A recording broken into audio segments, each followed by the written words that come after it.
Maria m'a écrit souvent, très souvent. Elle m'a dit de suite des mots où notre rêve prenait toute la place. Lémi, je vous arrête tout de suite car je me pose une question. Était-ce vous qui étiez en train de rêver ou avez-vous rêvé ensemble? Jusqu'à quel point étiez-vous réellement proches, Lémi? Bon, attention au principe de déréalisation. Chut, écoutez. Monsieur Lémi, me reconnaissez-vous comme je vous reconnais? Vous êtes mon interlocuteur imaginé, déjà mon préféré.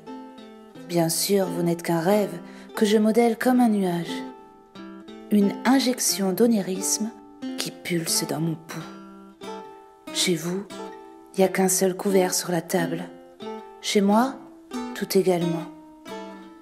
Monsieur Lémi, quelle figure auras-tu demain? Un grand nuage tout lisse, tout blanc? Ça m'étonnerait, car je n'oublie pas que j'ai vu sur ton cœur un yellow bird accroché. Et dans le silence, parfois, il s'envole. Et on l'entend, si fragile, si canari, et si joyeuse aussi. Bon, le Yellow Bird, je vous explique, c'est comme un gris-gris qu'on porte pour ne pas oublier d'ouvrir son cœur tout en le protégeant. Un gris-gris, mais yellow par contre. Gedacht habe ich an sie in diesen Versteigen oft und mich vorgestellt. Wie still sie sein müssen in ihrem Einsamen zwischen den leeren Bergen, über die sie sich jene großen südlichen Winde stürzen, als wollten sie in großen Stücken verschlingen. Die Stille muss immense sein, in der solche Gerausche und Bewegungen Raum haben. Oui, tu as raison, Rainer Maria Rilke. Vous avez reconnu, je pense. Par précaution, je traduis. J'ai souvent pensé à vous durant ces jours de fête, et j'imaginais à quel point vous étiez obligé d'être silencieux dans votre force solitaire, parmi les montagnes vides où se ruent ces grands vents du sud, comme s'ils voulaient les engloutir par pans entiers. Faut qu'il soit immense, le silence qui offre le cadre au lieu de tels vacarmes et de tels mouvements. Le silence de ces espaces infinis m'effraie. Ah mince, c'est pas le bon Pascal. Pascal, tiens, tu fais bien d'en parler mon ami. Et voyons, retourne sur l'étagère, laisse la place à Pascal Quignard, qu'on entende ce qu'il en pense lui, à son tour. Je pense qu'elle a voulu dire ceci bien plus précisément.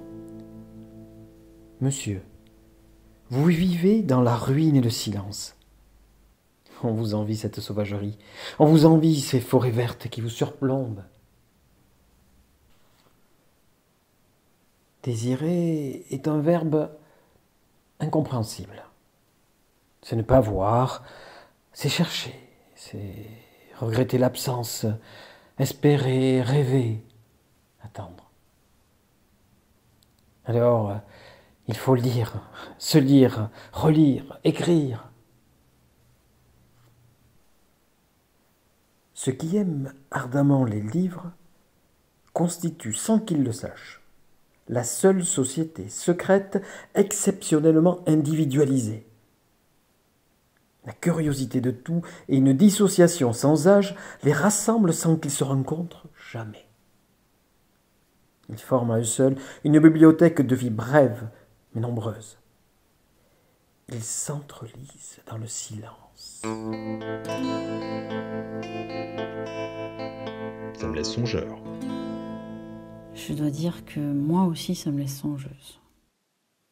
J'ai visité cette ville terrible, Alphaville, et j'ai retenu ceci. Il arrive que la réalité soit trop complexe pour la transmettre. La légende la recrée sous la forme qui lui permet de courir le monde. Les fantasmes qui nous hantent n'attendent pas pour conduire nos actions que nous y consentions. Ils n'attendent pas après le langage qui n'envahit la tête que 27 mois après notre conception, que 18 mois après notre naissance, qui nous quitte chaque nuit avant de nous abandonner complètement dans la mort. Les fantasmes déterminent les jours, les rencontres, les heures, les gestes. Ils les contraignent, ils présagent en silence. Ils s'imposent à nos mains, à nos voix tout à coup. Les nuits s'imposent à nos jours. Mais oui, tu as raison, Pascal. Au fait, l'autre, Blaise, il est bien reparti à la bibliothèque, oui? Bien.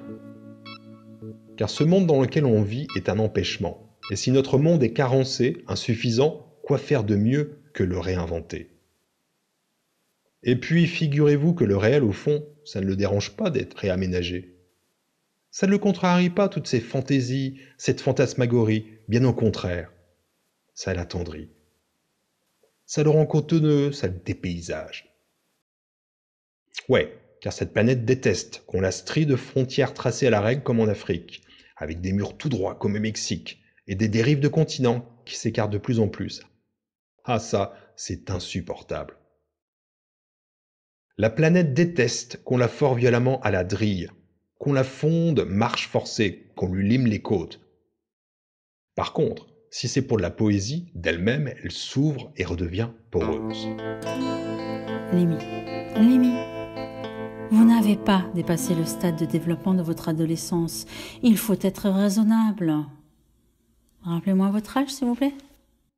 Sans indiscrétion, moi je dis fantasmons, fantasmons mes amis, et surtout, mettons nos fantasmes à l'œuvre dans la vie. Nous, c'est ce qu'on fait avec Maria. On s'est rêvé, on s'est écrit, mais mieux encore, on s'est donné rendez-vous.